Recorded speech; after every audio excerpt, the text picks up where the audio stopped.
la gloire. Tu mérites la louange et l'élévation.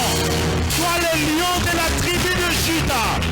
Adonai est ton nom. Le Dieu tout suffisant. Adonai est ton nom. Le Dieu qui se suffit par lui-même. Adonai est ton nom. Parce que tu es présent parmi nous, Seigneur. Tu es merveilleux ce matin pour nous. C'est pourquoi nous te bénissons et nous te magnifions. Alors que nous nous préparons à écouter ta parole, Seigneur, dispose nos cœurs. Dispose nos cœurs, Seigneur. Et que ta parole soit une sémence qui va produire des fruits qui demeurent dans nos vies, des fruits qui demeurent au milieu de nous, Seigneur. Je te prie que tu prennes le contrôle de cette assemblée, que ces instants soient sous ton contrôle, que tu domines, Seigneur, dans les cieux, sur la terre et sous la terre, que seule ta présence, Seigneur, puisse être manifeste parmi nous. Merci pour ton serviteur et merci pour ta parole que tu as, Seigneur, dans sa bouche, qu'il la transmette fidèlement. Au nom de Jésus-Christ, notre Seigneur, nous avons ainsi prié. Amen. Amen. Est-ce que nous sommes dans la joie? Quelqu'un est dans la... Nous pouvons nous lever. Est-ce que vous pouvez m'aider à accueillir le pasteur Kabbalah? C'est papa que nous connaissons. Il est le responsable du district.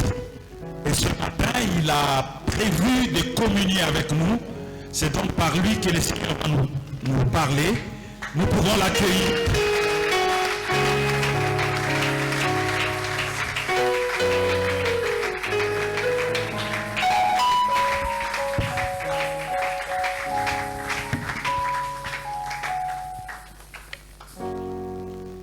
Père, nous te disons merci pour cette matinée bonne que tu nous donnes. Tu nous rassembles en ces lieux que nous voyons comme temple. Seigneur, nous voulons être des temples vivants. C'est pourquoi ce matin nous avons besoin de l'onction de ton Esprit Saint. Seigneur, merci aussi pour la prière de ton serviteur qui nous remet dans cette ambiance d'entendre ta parole. Que ta grâce nous couvre tous au nom de Jésus. Amen. Vous nous rasseoir calmement.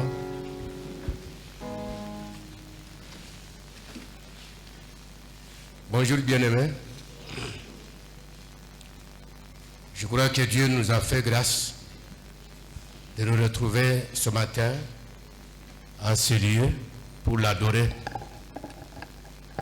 Ce n'est pas une habitude pour nous de dormir et de se réveiller, c'est une grâce qui vient du Seigneur lui-même. Personne d'entre nous ne peut ou ne deviendra jamais maître de son souffle. Le souffle que nous avons est géré par une autre personne qui est Dieu, qui nous l'a donné. Nous sommes des privilégiés pour avoir reçu la grâce d'être ses enfants. Et nous le sommes devenus au moyen du sang de Christ répandu à la croix. Alors ce matin, je sais que partout, c'est les jours de Ramon, l'entrée de Christ à Jérusalem, c'était sa dernière journée ou bien sa dernière entrée à Jérusalem. Et c'est pourquoi je vous ramène dans le livre de Matthieu, chapitre 21.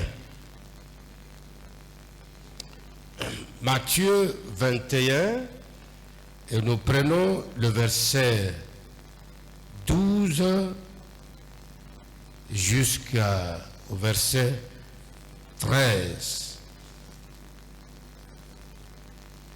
Matthieu 21. Entrée de Jésus à Jérusalem. Le verset 12 dit ceci, où je prends le verset 10 à partir du 10. Lorsqu'il entra dans Jérusalem, toute la ville fut émue et l'on disait, qui est celui-ci? La foule répondait, c'est Jésus, le prophète de Nazareth en Galilée. Jésus entra dans le temple de Dieu. Il chassa tous ceux qui vendaient et qui achetaient dans le temple. Il renversa les tables des changeurs et les sièges des vendeurs des pigeons. Et il leur dit, il est écrit, ma maison sera appelée une maison de prière. Mais vous, vous en êtes fait une caverne des voleurs. Vous en êtes fait une caverne de voleurs. Une maison de prière pour toutes les nations. C'est ça le thème. Une maison de prière pour toutes les nations. Ce n'est pas la première fois, je crois, pour vous de lire ce passage qui nous montre l'entrée de Jésus à Jérusalem. Et certainement, c'est la dernière. Parce que de là jusqu'à la croix, c'est ça, ce que nous disons la semaine de la Passion ou Pascal. Cette semaine était accompagnée de beaucoup d'actes publics et de mouvements. Quand il est entré, c'était accompagné de beaucoup d'actes et de mouvements. C'était une entrée triomphante. Le Seigneur est monté sur un anneau. C'est l'accomplissement même de Zacharie 9:9. Il entre sur un anneau. Et c'est tout le monde qui applaudit.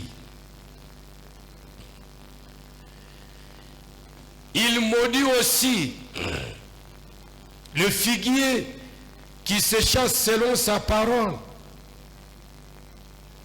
C'est un acte miraculeux qu'il avait fait. Parce que cela a suscité la curiosité des apôtres qui demandaient, voici le figuier qui a été maudit hier et il est complètement séché. C'est alors que le Seigneur pouvait leur dire, si vous avez la foi comme un petit grain de sénévé et que vous dites à une montagne de se déplacer, cette montagne va se déplacer. Il maudit le figuier qui est l'image de Israël, à qui on avait donné la mission pour donner des fruits. Et le Seigneur, en venant, en regardant, il croyait trouver des fruits, mais il n'a rien. Il a dit, mais que ce figuier soit complètement maudit. Il est descendu du ciel. Il est venu pour délivrer le sien, les Israélites. Qu'a-t-il trouvé? Il n'y a rien. Rien de bon. Rien de bon. Vous êtes maudits, vous, Israélites, parce qu'on attendait de vous des choses qui pouvaient glorifier le Seigneur, mais malheureusement, quoi, vous êtes maudits. Mais heureusement qu'il y a aussi une parabole dans laquelle le maître dit, si on peut faire encore grâce, même d'une année, je vais mettre les figues, des choses, je vais un peu arranger pour que ça donne des fruits. Autrement dit, Israël, comme nous, il a une année de grâce. C'est cette année de grâce pendant laquelle nous attendons le retour de Christ. Il maudit le figuier et aussi il purifia le temple. Aujourd'hui, c'est la purification du temple qui a attiré aussi mon attention là-bas. La purification du temple était une grande préoccupation de Jésus. Il a 2 fois purifié le temple. Jean 2, 13 nous montre ceci, si nous sommes dans Jean 2, 13.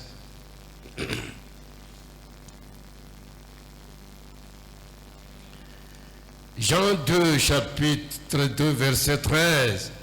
La Pâque des Juifs était proche et Jésus monta à Jérusalem.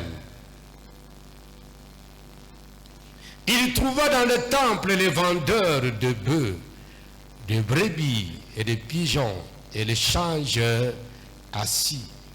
Ayant fait fouet avec des cordes, il les chassa tous du temple, ainsi que les brebis et le bœuf.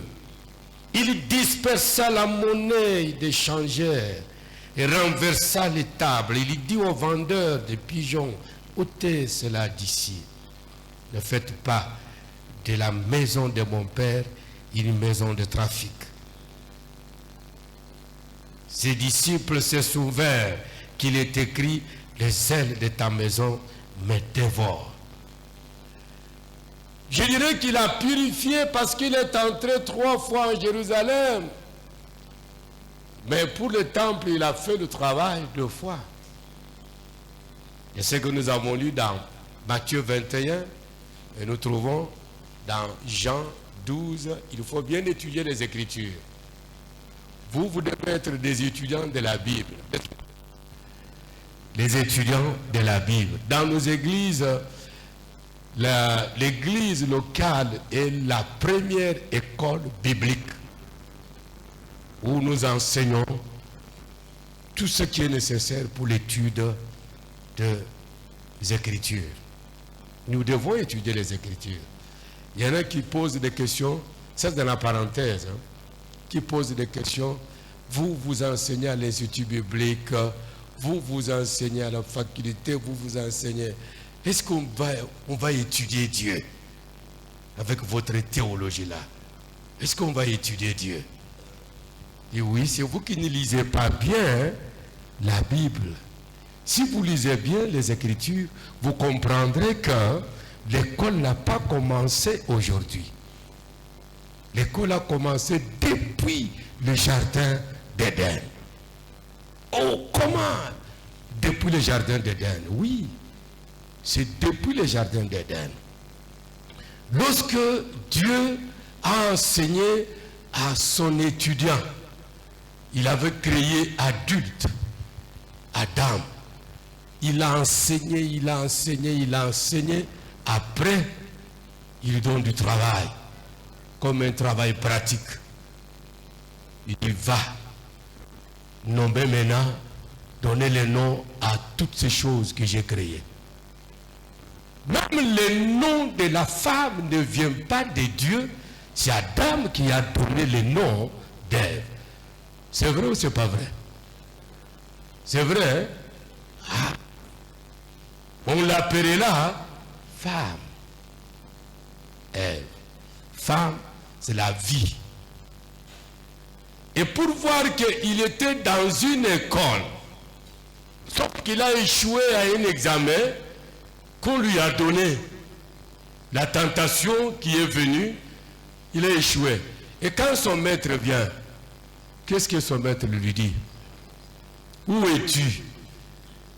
Non, mais moi je me suis caché parce que je suis né. Le maître continue. Qui t'a appris? Qui t'a appris? Pourquoi on peut poser cette question à quelqu'un? Qui t'a appris? Cela veut dire qu'il a reçu un deuxième enseignement, contraire à celui que moi je lui ai donné. Donc il y avait l'école depuis le jardin d'Éden. Qui t'a appris? C'est pas ce que moi je t'ai enseigné. Et la sentence, quand elle est tombée, sa punition de plus. Sa punition a touché toute la créature. Même le sol est maudit. Puisque tu as écouté la voix de ta femme, ce que tu as dit à la femme que tu m'as donnée. Donc la femme est devenue le deuxième maître. Or, c'est à toi d'enseigner à la femme. Moi, je t'ai enseigné pour transmettre aussi l'enseignement. Puisque tu as écouté la voix de ta femme, voilà ce qui se passe. Donc, devenez des étudiants de la Bible. Étudiez. Quand vous lisez les Écritures, vous étudiez Dieu pour le comprendre et le connaître. Ça, c'était dans la parenthèse. Temple. Pourquoi le temple, bien-aimé? Le temple, pourquoi? Est-ce qu'il y avait un temple à l'époque d'Adam? Non.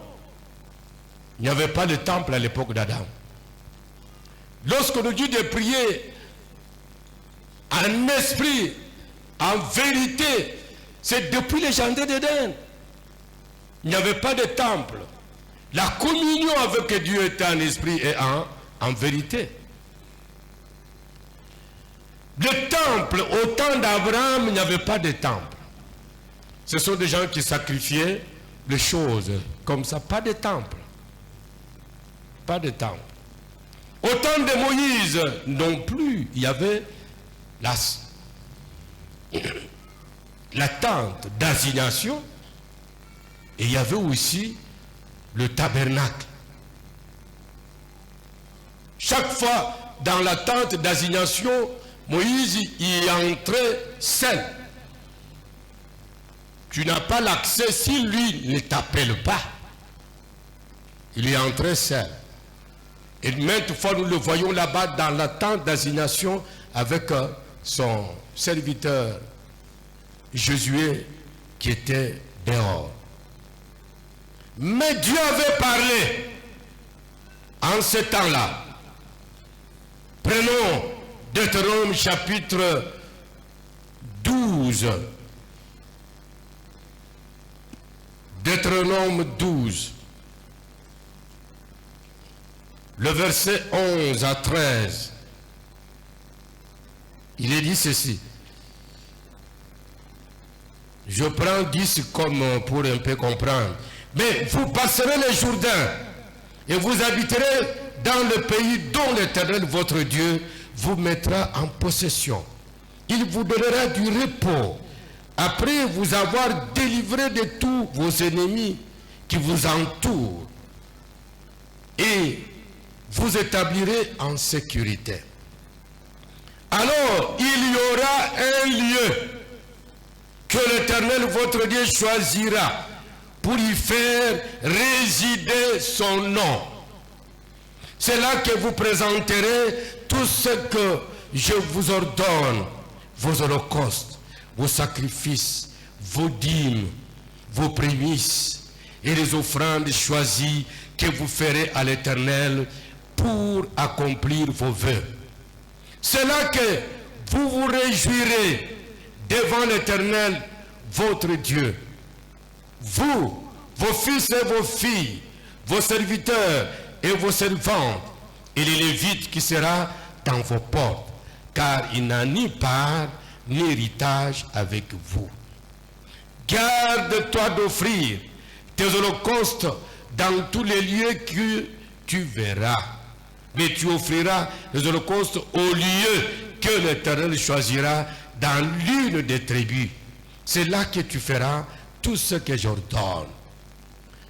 Ce que Dieu avait dit à Israël, que je choisirai un lieu parmi vous C'est dans ce lieu-là où vous viendrez pour m'offrir vos holocaustes, tout ce que je vous demande. C'est Moïse qui est en train de rappeler au peuple d'Israël les ordonnances de Dieu.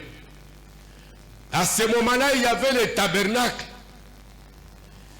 Et on venait offrir dehors tout ce que Dieu demandait. Parce qu'entrer dans le tabernacle, il faut une seule personne qui entrait dans les lieux très saints. Malgré le tabernacle, Dieu promet un lieu où lui-même va choisir. Et jusque-là, on ne voit pas les lieux. Moïse est parti. Ils arrivent dans la terre promise. Et nous voyons David qui a eu le projet de construire un temple acquis à l'Éternel. Il a le projet, mais il ne l'a pas fait. Dieu lui a dit oui. Merci beaucoup pour le projet. Béni soit celui qui a de bons projets pour Dieu. Dieu le bénira. Les bonnes pensées, Dieu les bénit. Il a eu des pensées, mais Dieu lui a dit que ce n'est pas toi qui vas faire. Écoutez, frère, il y a des choses que tu peux bien préparer pour Dieu, mais ce n'est pas toi qui les feras. Ne sois pas méchant. Fais ton travail. Fais ta part. Dieu lui-même sait comment ça va se faire. Et alors, David a préparé tout simplement la construction du temple. Il a tout réuni, il a resté tout le nécessaire. Mais la construction du temple a été réalisée par son fils Salomon. Salomon réalise la construction du temple. Il est construit et c'est le premier temple. Quand vous allez dans ce temple-là, c'est la prière de Salomon maintenant qui montre que c'était les lieux que Dieu parlait. Dans 1 Roi chapitre 6, versets 1 à 2, pour ceux qui notent. 1 Roi chapitre 6, 1 à 2, et après 1 Roi chapitre 8, verset 31, et jusque-là, 1 Roi chapitre 6, 1 à 2, et 1 Roi chapitre 8 à partir du verset 31, nous voyons la prière de Salomon. Il dit dans 30, daigne exaucer la supplication de ton serviteur et de ton peuple d'Israël, lorsqu'ils prieront en ces lieux. Exauce du lieu de ta demeure des cieux, exauce et pardonne. 31. Si quelqu'un pêche contre son prochain et qu'on lui impose un serment pour le faire jurer, et s'il vient jurer devant ton autel dans cette maison, écoute-les des cieux, agis et juge tes serviteurs. C'est-à-dire, jusqu'à ce moment-là, c'est les lieux dont Dieu parlait. Et c'est là où on commençait à mener les holocaustes. C'est là où on offrait à Dieu tout. Mais qu'est-ce qu'on trouve? Même ces lieux ont été profanés par Israël. Le temple qui faisait la fierté d'Israël, Dieu décide que je vais détruire le temple. C'est pourquoi les enfants d'Israël ne comprenaient pas. Jérémie dit, mais vieux Jérémie est devenu fou. Dieu détruire ce temple que lui-même a accepté. Là où nous allons offrir à Dieu, Dieu va le détruire. Alors Jérémie est devenu fou. Sa prophétie n'est pas bonne. À cause du péché, Dieu est capable de détruire même ce qu'il avait valorisé. Si on ne gère pas bien ce que Dieu nous a donné, nous pouvons le perdre. Parce que Dieu ne coopère pas avec un pécheur. Là où il y a le péché, Dieu n'y est pas. Dieu s'éloigne là où il y a du péché. Et le temple a été détruit. On a mené Israël en captivité. Tous. Le premier temple est détruit. Maintenant, le deuxième temple est construit après l'exil. Quand ils sont venus, ils ont construit le deuxième temple, mais qui n'avait plus les mêmes dimensions que le premier temple. Lorsque nous refaisons la chose, nous n'aurons pas la même dimension, la même valeur. C'est pourquoi il faut faire attention dans la vie spirituelle. Vous tombez dans le péché, vous vous relevez, mais la grâce que tu avais avant va diminuer. L'onction que tu avais aussi avant va faire quoi? Diminuer. Comment ça va diminuer? Tu n'auras pas la même considération que tu avais avant. Dans la vie chrétienne, il faut faire attention, frère. Il faut faire attention dans la vie chrétienne. Il y a des choses qui peuvent nous réduire facilement. Il construit le deuxième temple. Même le deuxième temple était détruit. Et maintenant, c'est le troisième temple qui a été reconstruit par Hérode. C'est celui-là que Jésus avait trouvé. C'est dans ce temple-là que Jésus est venu et il commence à disperser les gens. Donc le temple avait une grande importance aux yeux du Seigneur.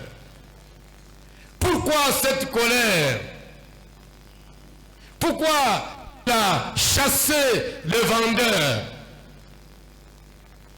Oh, tous ces vendeurs et le changeurs, ils aidaient les gens. On faisait la purification du péché, de péché une fois par an. Et les gens qui venaient, supposons que nous sommes ici, nous devons faire une journée de louange et d'adoration, une grande journée. Nous la faisons une fois par mois, et par an, pardon. Les gens doivent quitter, venir de l'intérieur, de l'extérieur, une fois. Alors quand ces gens-là viennent, ils habiteraient aux environs. Et quand ces gens-là viennent, ils ne viendront pas avec des bêtes entraînées. Ils ne viendront pas avec la monnaie que nous avons ici. C'est ainsi qu'on a organisé dans ce temple-là de changeurs. Vous venez avec la monnaie étrangère et vous changez là-bas pour aller maintenant acheter des bêtes. Vous venez et il y avait maintenant, vous n'allez même, vous n'irez pas loin pour acheter les bêtes parce que les bêtes sont là. Donc ce commerce était devenu très bon. Et moi je crois que même les sacrificateurs aussi avaient leurs gens qui étaient là. Ces gens étaient des hommes comme nous. Des échangeurs. Des changeurs là, peut-être c'était des changeurs de pasteurs. Personne ne peut changer ici, seulement les changeurs qui sont autorisés. Les changeurs autorisés sont les changeurs de pasteurs, ils sont là, ils sont en train de changer. Même les vendeurs de pigeons, de bêtes, le diacre peut aussi avoir son enfant qui est là, qui est en train de vendre. La diaconesse, comme c'est une maman qui fait Dubaï, il peut avoir aussi les gens là-bas, il a de l'argent. Alors ce trafic, ça se faisait dans... C'était hors du temple, ça entre aussi dans le temple. Parce que ça peut commencer hors du temple. Maintenant, quand toi tu viens, bon, je suis en retard, quand je serai là, assis là-bas, tu peux me suivre pour me donner l'argent. Les gens circulaient, croyant que ce sont les protocoles, mais allez, ils reviennent, ils donnent l'argent à celui-ci. Donc, l'échange et toutes ces choses se passaient aussi dans le temple. Une petite chose peut enflammer et nous amener à des chutes formidables. Faites attention aux petites habitudes. Faites attention aux petites habitudes. Un jour, dans l'église, hein, maman, elle fait ce voyage. Maintenant, quand il vient, il est venu avec des habits. Il est maintenant dans le temple. On est en train de louer. Ah, Mamado, vous soyez. Ah, Mamado. Kubo sanate, ngai mutu aliboso. Alors Mamado, il met la main dans son sac. Ah, il fait sortir la pièce modèle. C'est ça le modèle. Alors la pièce commence à circuler dans le temple, le modèle. Maman doye. Les mêmes habitudes peuvent revenir dans le temple. Les mêmes habitudes là peuvent revenir dans le temple. Même dans le temple, on dit, il y en a qui croient que Dieu n'a pas besoin de son argent en dollars. Quand il vient à l'église, il dit non. J'ai les dollars, moi, je vais me des athées. Frère, vous avez un bon, il y a Zaïrouana, il y a le franc. Oui, nous avons un bon, pour 20 dollars. Ça c'est fait. Parce qu'il n'y a pas moyen de sortir pour aller chercher encore l'argent. Je ne peux pas mettre le 20. Il faut que je prenne le franc. Comme ça, je soutiens 2000 pour mettre. Dieu n'a pas besoin de lui donner en dollars. Petit à petit, ça entre dans le temple. Ça se fait dans le temple. Quand on vient pour présenter l'enfant, Maman Diaconèse a fait un bon enfant. On est allé le voir. Maintenant, aujourd'hui, il vient pour présenter l'enfant. Il est là-bas, dans la salle. Ah, mais vous allez voir les mamans. Vous risquez de voir l'enfant qui était ici. Vous le verrez maintenant là-bas au fond. Cet enfant-là. Vous présentez moi, la maman Diaconèse. L'enfant va se dire, l'enfant peut arriver jusque-là. Dans le temple. Dans le temple. Jésus, quand tu es venu, en regardant cela, il a la colère. Pourquoi? Le dessein spirituel du temple était détourné. Le dessein spirituel du temple était détourné. C'est pourquoi il dit, cette maison sera appelée la maison de prière. La maison de prière. Le diable est un déstabilisateur. Il n'aime pas voir les gens respecter l'ordre de Dieu. Le diable ne vient que pour détruire. Lui ne vient jamais pour bénir comme Dieu nous bénit. Un déstabilisateur. Il déstabilise et il est content. Combien il a déstabilisé des hommes et des femmes que nous plairons aujourd'hui? Combien il a déstabilisé des foyers? Combien il a déstabilisé des jeunes gens? Il est là pour détruire. Il est là. Ce n'est pas pour vous bénir. Lui n'a pas de bénédiction à vous donner. Le voleur ne vient que pour dérober. Mais le Fils vient pour donner la vie éternelle. Il a déstabilisé le temple. Parce qu'il n'aime pas voir les gens respecter l'ordre de Dieu. Le diable aime du formalisme et non du réel. Le diable aime les cultes où il y a du mélange de tout. Et surtout dans mon pays actuellement, quand tu es sérieux, on t'appelle dictateur. Vous vous rendez compte, j'avais un problème. J'ai lutté, j'ai prié pour régler ce problème-là. On peut avoir des problèmes, frère.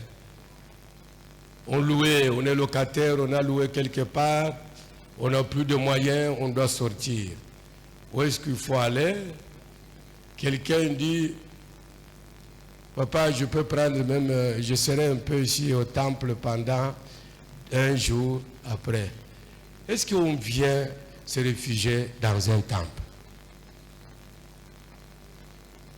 On ne vient pas se réfugier dans un temple. Même si c'est un hangar, même si le temple que nous voyons, ce n'est pas le vrai, mais c'est notre lieu d'adoration, c'est notre lieu de prière. Les chaises qui y se trouvent, on doit les respecter. Même quand bien même nous avons des fêtes, on ne vient pas demander les chaises du temple parce que il faut fête Yamoine et Yamama diaconèse. Non. Ce sont les chaises du temple qui doivent être respectées. Vous avez mis des fleurs, vous avez amélioré, je connais cet endroit, vous avez amélioré. Même si on n'a rien encerclé, il n'y a pas de mur, mais cet endroit doit être respecté. Non, vous allez voir quelqu'un venir avec les draps, il met, allez, il commence à repasser son pantalon. Oh, prise à 4 coups de la terre. Dans les temples, hein, on peut même mettre les draps, les pantalons.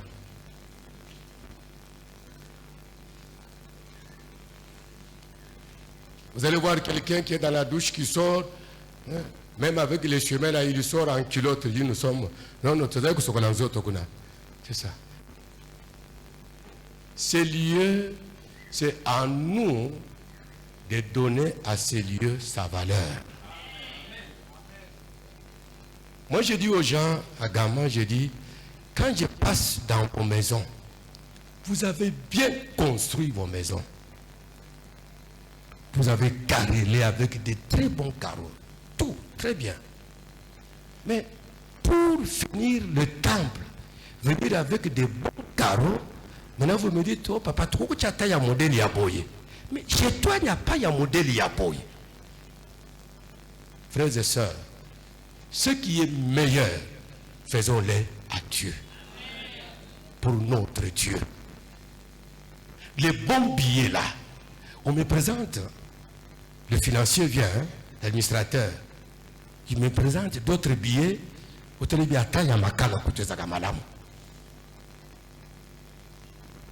Quand ce n'est pas propre, là on met dans. Ce qui est propre, faisons attention. On va nous mesurer avec la mesure que nous utilisons pour mesurer. Dieu nous considère de la même façon que nous aussi nous les considérons. Ce n'est pas pour rien que David a reçu de grandes bénédictions. Malgré son péché, malgré d'avoir tué l'homme de cette femme qui lui avait prise. Mais Dieu a aimé David, pourquoi? Il s'est répandu et surtout son cœur était attaché à qui? À Dieu. Est-ce que vous l'avez encore vu et tuer une autre personne? Non. Vous l'avez vu prendre encore une femme d'autrui? Non. Non. Dieu va te considérer de la même façon que tu les considères aussi. Et comment considérer Dieu? Considérer tout ce que tu fais pour lui. Tout ce qu'il met dans ta maison, dans le temple, les choses du temple, les choses de la maison de Dieu. On n'embellit pas la maison de Dieu parce que le pasteur a dit. On embellit parce que c'est la maison de mon Dieu. Pasteur, je voudrais mettre de fer derrière là. Oh mère, que Dieu te bénisse. Frère, que Dieu te bénisse. Je prie pour toi. Il y a des communiqués qu'on ne peut même pas donner, mais que nous donnons. Disons, non, il n'y a pas de fer. Mais ça, ce sont des choses qu'on doit parler aux fidèles. Non, le fidèle doit avoir cela. Alors, frères et sœurs, le déstabilisateur a déstabilisé le temple. Parce que pour lui, c'est déstabiliser l'adoration à Dieu. Cette adoration que lui-même a cherchée. Il n'aime pas te voir adorer ton Dieu. La vie de la sanctification lui rend en colère. Il devient colérique. Parce que quand tu mènes cette vie-là, tu es agréable à qui? À Dieu. Donc la colère de Christ, c'est parce que le dessein spirituel du temple était détourné. Puis il dit, les ailes de ta maison me dévorent. La compréhension que moi j'ai de ta maison et ce que je vois, ça pénètre le fond de mon cœur. On ne joue pas avec le ministère. On ne joue pas avec la direction même de l'église. Parce que ce n'est pas facile de diriger les brebis du Seigneur. Si je suis pasteur, ce n'est pas à cause de moi ou dans ma conduite qui était très élevée. Mais c'est Dieu qui l'a voulu. Et il m'a établi pour ces brebis. On n'établit pas dans les ministères pour notre propre bien. Mais c'est pour un travail. Pierre, m'aimes-tu? Oui, je t'aime. Paie mes brebis. Il revient. Pierre, m'aimes-tu? Oui, Seigneur, toi-même tu sais. Paie mes brebis. Pour la troisième fois, il dit, mais Seigneur, toi-même tu connais. Il dit, paie mes agneaux. Donc, ce qui fait la valeur de notre ministère, c'est vous, les brebis du Seigneur. C'est pourquoi l'apôtre Paul dit, c'est pour vous que Dieu nous a établis ministres. Ce n'est pas pour moi. Il y a un psaume dans les Écritures que j'ai souvent souligné et que j'ai aimé. Cet homme, vraiment, c'est un homme qui avait la crainte de Dieu. Voilà. Psaume 106. Si vous êtes serviteur de Dieu, je crois que vous allez souligner cela. Qu'est-ce qu'on nous dit? C'est David. Il y dit, Éternel, verset 4, souviens-toi de moi dans ta bienveillance pour ton peuple. Souviens-toi de moi dans ta bienveillance pour ton peuple. Souviens-toi de moi en lui accordant ton secours. En lui accordant ton secours, afin que je voie le bonheur de tes élus, que je me réjouis de la joie de ton peuple et que je me glorifie avec ton héritage. Donc sa préoccupation en tant que roi, c'est de voir Dieu bénir son peuple.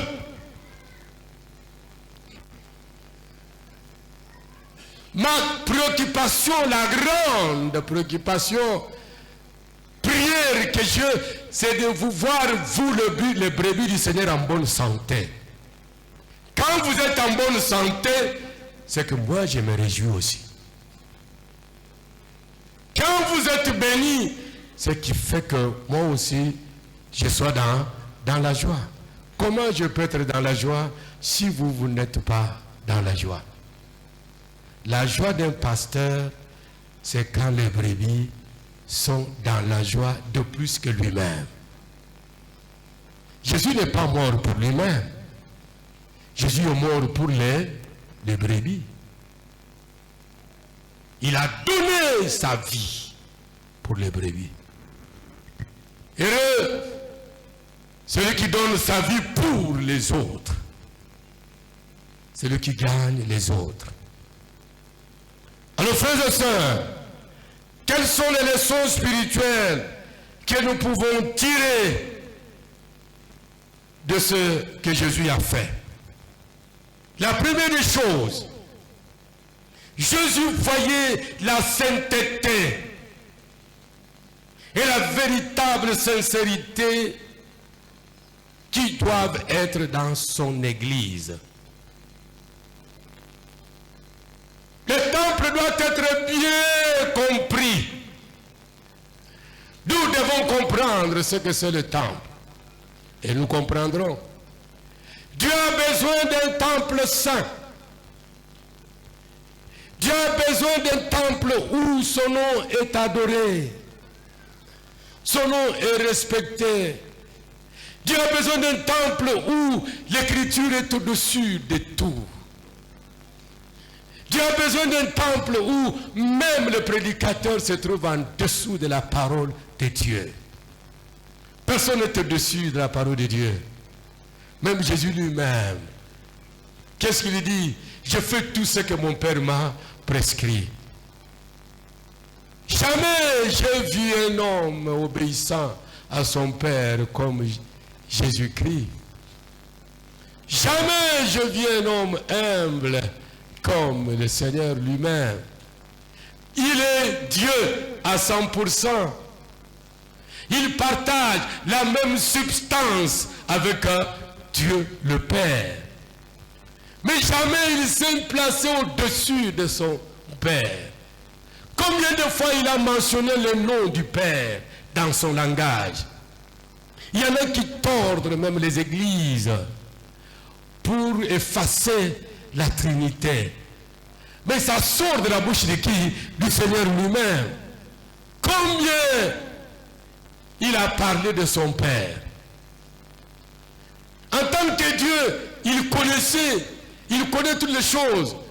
Mais il dit ça, c'est réservé à mon Père. Ce n'est pas à moi de les révéler. Parce que moi, mon travail, c'est de sauver l'humanité, de donner ma vie, de mourir à la croix. Et c'est le Père qui a conçu.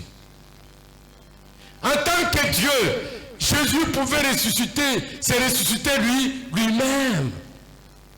Parce qu'il est Dieu. Et encore, en tant que Dieu, il pouvait changer la façon de mourir. Il pouvait dire, je ne dois pas aller à la croix comme un malfaiteur, parce que je suis Dieu. Mais il a obéi à son Père. On l'a enterré. En tant que Dieu, il pouvait se ressusciter lui-même parce qu'il avait tous ses pouvoirs. Mais il s'est laissé, comme le pouvoir de lui ressusciter revenait à son Père. Christ s'est humilié, il s'est rabaissé jusqu'à rester dans le tombeau 3 jours. Et la Bible dit, le Dieu Tout-Puissant a déployé la puissance du Saint-Esprit pour ressusciter Jésus d'entre les morts. Il n'a pas honte de vous dire que c'est par les doigts de l'Esprit que je chasse les démons. Donc il n'a pas honte de dire qu'il vous a avantagé que je m'en aille pour que le Saint-Esprit vienne. Il donne de la place au Saint-Esprit. Or, il est Dieu et le Saint-Esprit aussi est Dieu. Il s'est humilié jusqu'à cela. C'est pourquoi ce qu'il veut, c'est de voir son temple saint. Et le temple sanctifié par la parole. Et la parole que je vous ai dite vous sanctifie. C'est la parole qui sanctifie. La vraie parole de Dieu. Quand vous la lisez, elle vous sanctifie. Quand vous écoutez, elle vous sanctifie. Il n'y a aucune autre parole qui peut sanctifier notre esprit. Si ce n'est que la parole de qui? De Dieu. La parole nous sanctifie. La parole nous purifie. Jésus-Christ est mort afin de sanctifier son Église pour la faire paraître sainte et irréprochable. Oui. Ne savez-vous pas que vous, c'est le vrai temple du Seigneur? C'est vous qui êtes le vrai temple du Seigneur. Et il faut que nous lisions aussi 1 Corinthiens chapitre 6. 1 Corinthiens chapitre 6. Le verset 19. Et aussi 2 Corinthiens 6, 16. 1 Corinthiens chapitre 6, verset 19. Vous qui notez. C'est important. 19 nous dit ceci. Ne savez-vous pas que votre corps est le temple du Saint-Esprit qui est en vous, que vous avez reçu de Dieu, et que vous ne vous appartenez point à vous-même, car vous avez été racheté à un grand prix. Glorifiez donc Dieu dans votre corps et dans votre esprit qui appartiennent à Dieu. Lisons aussi le chapitre 6 du 2e épître et au verset 19. Au verset 16, Au verset 16. Quel rapport y a-t-il entre le temple de Dieu et les idoles? Car nous sommes le temple du Dieu vivant. Comme Dieu l'a dit, j'habiterai et je marcherai au milieu d'eux. Je serai leur Dieu et ils seront mon peuple. En réalité, c'est nous, l'Église, qui sommes le temple de qui? De Dieu. C'est là où Dieu réside. Et en particulier, chaque corps est le temple de qui? De Dieu. Tu dois te dire que je suis le temple de Dieu. Dieu habite en moi. Moi, il y a des chrétiens, des fois, vous oubliez que toute la divinité de Dieu est en toi. Autrement dit, Père, Fils, Saint-Esprit réside en toi. Par le Saint-Esprit. Le Saint-Esprit ne vient plus pour rentrer. Il venait saisir l'homme que Dieu voulait utiliser. Il le fait avec l'action. Après, il est parti. Aujourd'hui, le Saint-Esprit demeure. Il demeure où? Dans ton corps. C'est là où il est. Dans ton intérieur. Tu es le temple du Saint-Esprit. Et tu es le temple de qui? De Dieu. Alors Jésus, en chassant le vendeur, le pigeon, il est en train de purifier notre corps intérieur. Ôtez de votre corps l'hypocrisie, ou de votre cœur, pardon, l'hypocrisie. Que l'hypocrisie ne soit pas trouvée dans ton cœur. Parce que tu es le temple de qui? De Dieu. Ôtez de votre cœur des convoitises charnelles, toutes sortes de convoitises, l'immoralité, toute forme de péché. C'est ça. Parce que Dieu réside en moi. D'où l'intérieur doit être saint. Pourquoi vous laissez dans votre intérieur de la place aux convoitises charnelles? Et nous connaissons que le convoitise charnel, où est-ce qu'ils peuvent nous amener? Pourquoi? Pourquoi nous laissons que l'immoralité agisse dans notre intérieur? Tomber dans l'adultère, ça devient aujourd'hui comme un bonbon. On trouve ça normal. Normal. Ça devient comme un bonbon. Mais moi, je pose des fois des questions. Je crois vous l'avoir posé ici. Souvent devant les étudiants, je l'ai dit. Fouillez dans les Écritures, dans l'Ancien Testament. Il y a eu des prophètes, il y a eu des sacrificateurs, des souverains sacrificateurs. N'est-ce pas vrai? Alors, montrez-moi là, fait du reproche dans l'adultère à un prophète ou un sacrificateur. Montrez-moi. Mais c'était des hommes comme nous. Même à l'époque des apôtres. Montrez-moi. Mais, en ce temps ici, ça devient comme normal. Vous trouvez un pasteur qui est en train de coucher avec une femme au bureau et il vient pour prêcher. On dit qu'on tue les hommes à Tamakasi. Ça, c'est du spiritisme. Il y a des gens qui sont dans des loges sans se rendre compte que nous sommes dans des loges. Le Saint-Esprit est saint. Il nous rend aussi saints. Bien que la sanctification parfaite, nous l'aurons après ce corps.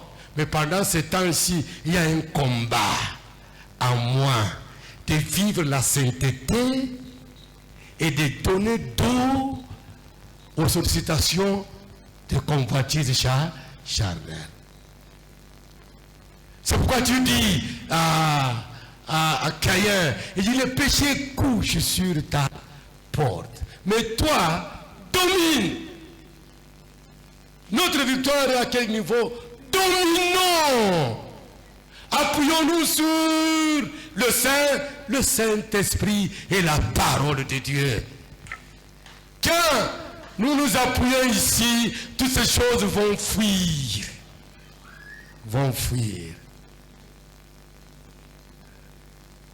Frères et sœurs, c'est nous le temple du Saint-Esprit. Dieu veut trouver son temple comme lui le veut. Deuxième leçon. Dans le temple, on doit trouver quoi? L'adoration doit se faire en esprit et en vérité. L'église doit être un lieu de prière et de communion avec Dieu. Quand quelqu'un vient même en ce lieu, il voit l'hangar. Mais quand il entre, directement pour lui, tu dois m'agenouiller pour prier. Il entre dans le temple pour faire quoi? Prier. Mais aujourd'hui, nous entrons dans le temple comme des patrons. Des patrons dans le temple. Même quand le protocole me présente là, une place, moi j'ai mis une place, ma place préférée. Vous allez voir quelqu'un faire des tours parce que on doit lui chercher la place. Frères et sœurs, tu es quel genre de temple? Une adoration au Seigneur. Même quand tu ne parles pas, mais à l'intérieur, tu dois adorer le Seigneur. Notre vie doit adorer le Seigneur. Notre vie. Parce que nous n'appartenons plus à nous-mêmes. Dernière autre chose, on ne doit pas utiliser le temple pour des buts humains. Christ va condamner tous ceux qui servent d'église pour obtenir un gain. Aujourd'hui, l'évangile est utilisé pour gagner d'autres choses. Non, ce n'est pas un lieu où on fait le commerce. L'évangile, ce n'est pas de business. Faisons la part des choses. La vraie ressemblance au Christ sous-entend le refus d'accepter l'injustice, le refus d'abandonner tout ce qui est mondain. Voilà les vrais temps. Maintenant, revenons à nous-mêmes. Si Jésus vient Aujourd'hui, il entre pour visiter mon temple. Comment mon temple est? Moi, je ne connais pas ton intérieur. Mais si Jésus venait, il nous visite, il vient entrer dans ce temple. Comment est ton temple? Ta vie propre, ton mariage.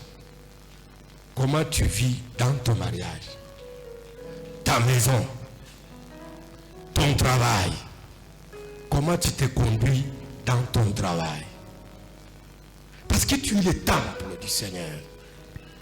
Autrement dit, frères, faisons attention. Revoyons notre vie chrétienne par rapport aux normes de Dieu et purifions-nous davantage. Revoyons notre vie chrétienne par rapport aux normes de Dieu et purifions-nous davantage, afin que Jésus règne dans notre vie jusqu'au jour où il va revenir. C'est nous qui sommes le véritable temple de qui? De Dieu, et que Dieu vous bénisse.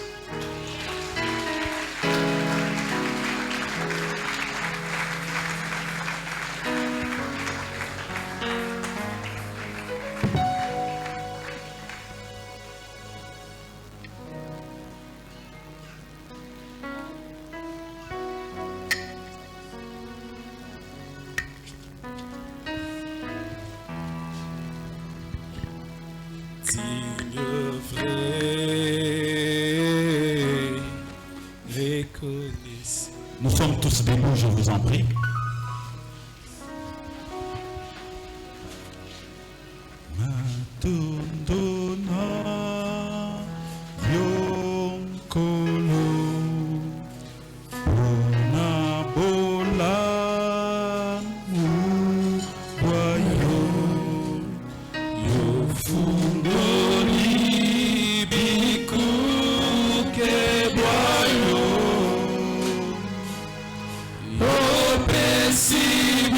Songez-la.